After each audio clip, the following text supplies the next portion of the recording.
The situation in Gaza has reached a critical point, with reports indicating that famine has been officially recognized in certain areas, particularly in the Gaza Governorate, where Gaza City is situated. This alarming announcement was made on Friday by the Integrated Food Security Phase Classification, IPC, a global initiative dedicated to monitoring hunger, supported by various governments, the United Nations, and non-governmental organizations. According to the IPC's findings, the dire conditions are expected to worsen, potentially spreading to Deir al-Balah Governorate in central Gaza and Khan Yunis Governorate in the south by the end of September. While the IPC does not have the authority to declare famine officially, its assessments play a crucial role in guiding governments and organizations like the UN in making such declarations. In response to the IPC's report, Kogat, the Israeli defense organization responsible for coordinating aid to Gaza, vehemently denied the existence of famine in the region, particularly in Gaza City. They criticized the IPC's findings as being based on incomplete and unreliable information, much of which they claim is linked to Hamas. The report highlights that over 500,000 individuals in the Gaza Strip are currently experiencing Phase 5 conditions, which denote catastrophic levels of food insecurity.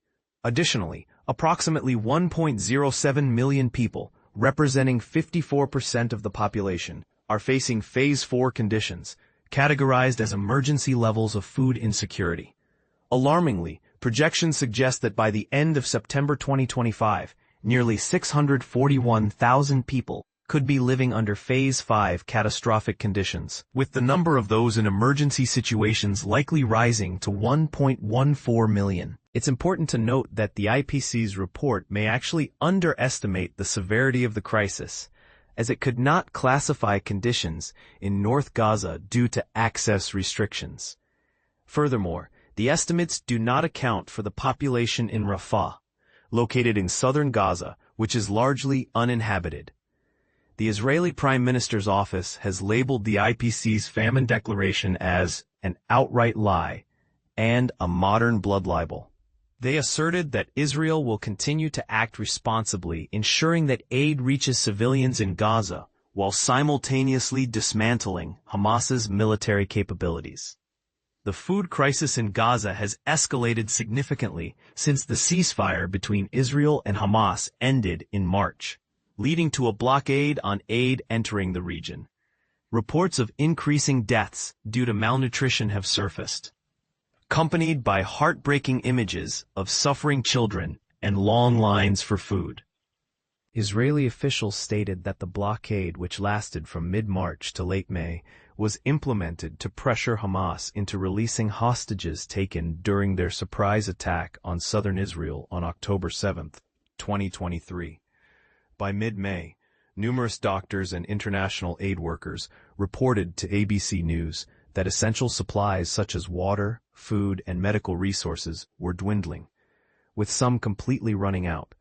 In response to the crisis, the Israeli and U.S. backed Gaza Humanitarian Foundation was established to create designated aid distribution points rather than delivering aid throughout the entire strip.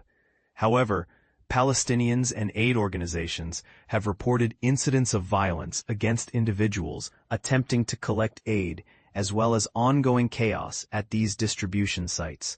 Under mounting international pressure, the Israel Defense Forces (IDF) began coordinating aid airdrops in Gaza with countries like Jordan. However, humanitarian organizations including Médecins Sans Frontières, Doctors Without Borders, have criticized these airdrops as ineffective and dangerous. The IPC report also warns that by June 2026, at least 132,000 children under the age of 5 are at risk of dying from acute malnutrition, a figure that is nearly double the estimates provided by the IPC in May 2025. This marks the first time that famine has been officially confirmed in the Middle East. To determine the occurrence of famine, the IPC outlines 3 critical thresholds. 20% of households must be facing extreme food shortages. 30% of children must be acutely malnourished, and either 2 adults or 4 children must be dying daily per 10,000 people. During a press briefing in Geneva, UN Aid Chief Tom Fletcher expressed that the determination of famine should serve as a moment of collective shame. He emphasized that the famine in Gaza is a global issue, urging the international community to reflect on their roles and responsibilities in preventing such crises. Doyen McKenna, CEO of Mercy Corps, an organization providing humanitarian assistance in Gaza, described the confirmation of famine as absolutely horrifying, yet not surprising, labeling the situation as entirely preventable. She stated that Mercy Corps has aid supplies, including food kits and hygiene products, waiting at the Gaza border for permission to enter, enough to assist 160,000 people, but these supplies have been blocked for months. Alarmingly, some of the food kits have already expired. Doyen McKenna emphasized that there is still an opportunity to save lives, but this requires Israeli authorities to allow humanitarian aid to flow freely and at the necessary scale, ensuring that aid workers can operate safely and reach those in urgent need. She called the current situation in Gaza a profound moral failure, asserting that the world knows how to prevent famine but lacks the will to act. Israeli officials have claimed that numerous truckloads of aid are waiting at the border for the UN to distribute. In late July, an ABC News report highlighted an aid station in Gaza filled with undelivered food supplies.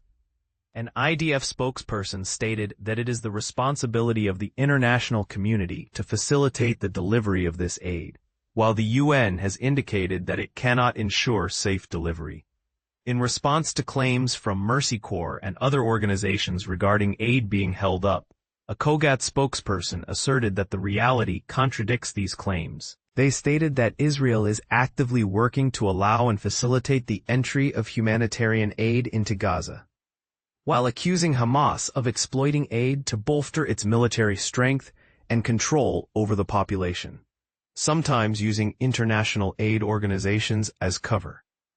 In late July, Israeli Prime Minister Benjamin Netanyahu dismissed allegations that Israel is conducting a campaign of starvation in Gaza, calling it a bold-faced lie, and insisting that there is no policy of starvation in the region. Israeli officials have long accused Hamas of diverting aid intended for civilians, a claim that Hamas has denied. However, a USAID analysis has cast doubt on some of these assertions, revealing that an examination of over 150 reported incidents of aid theft or loss found no evidence of widespread diversion by Hamas that could account for the level of hunger currently experienced in Gaza. USAID officials noted that in most cases of lost aid, the responsible party could not be definitively identified.